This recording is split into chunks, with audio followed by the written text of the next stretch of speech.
전의 쇼츠에서 이어집니다.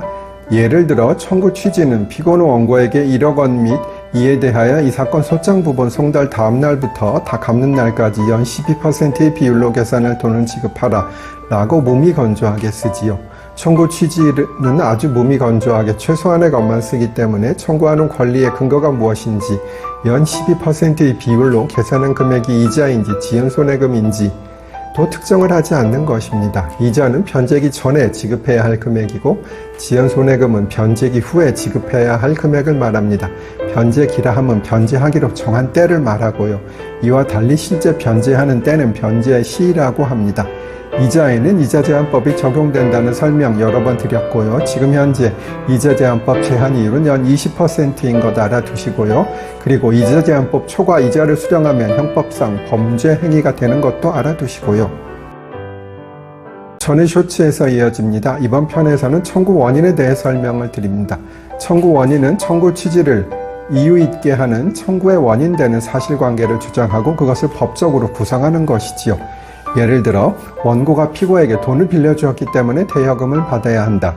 피고가 원고를 때려서 한 달 동안 입원해서 일을 하지 못했고 병원비가 얼마 들었으며 위자료로 얼마를 청구한다 라는 것이지요. 그리고 그 청구 원인이 채무불이행인지 불법행위인지 그런 것도 표시를 하게 되지요.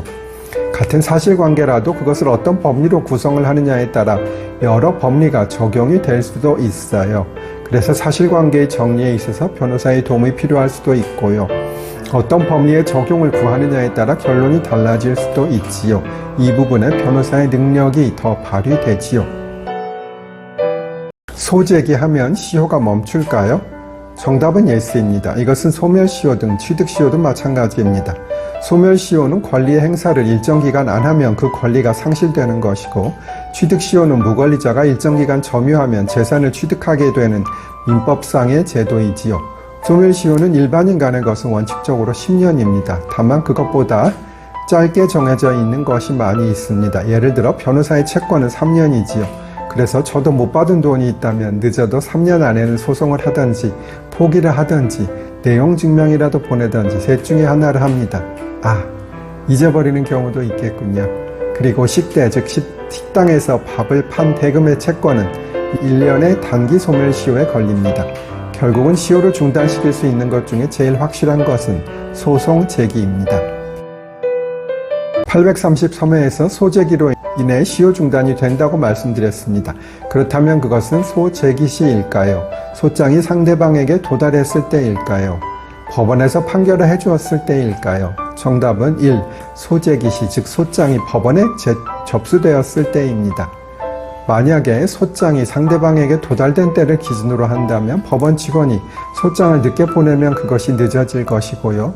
우체부 아저씨 또는 아줌마가 우편물을 늦게 전달해주면 또 늦을 수 있고요.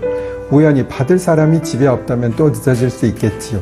그래서 그런 우연에 좌우되지 않도록 제소시로 하고 있다고 기억하시면 되겠습니다.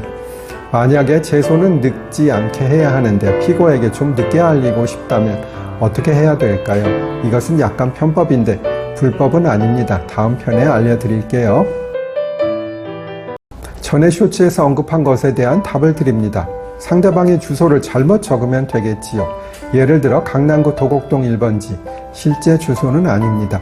타워팰리스 1동 1005호에 사는 사람이라면 그것을 1006호라 쓰던지 아니면 도곡동 1번지까지 쓰면 대부분 송달이 되지 않습니다. 물론 우체부 아저씨가 사람 이름을 보고 1005호에 사는 사람 이름을 기억해서 1006호로 보냈음에도 1005호로 배달이 될 수도 있지만 보통은 배달이 되지 않습니다. 그리고 도곡동 1번지라고 썼다면 그 많은 아파트 호수 중에 어디로 배달해야 할지 모르니 결국은 우편물이 반송이 되겠지요. 그렇게 되면 보름이나 한 달 정도 시간을 끌 수 있겠습니다. 이것은 사실 직원이나 변호사가 일하다가 주소를 잘못 적을 수도 있는 것이니까 고의로 잘못 적었다 하더라도 무슨 범죄가 되거나 인사책임을 질 일은 전혀 없을 것으로 보입니다.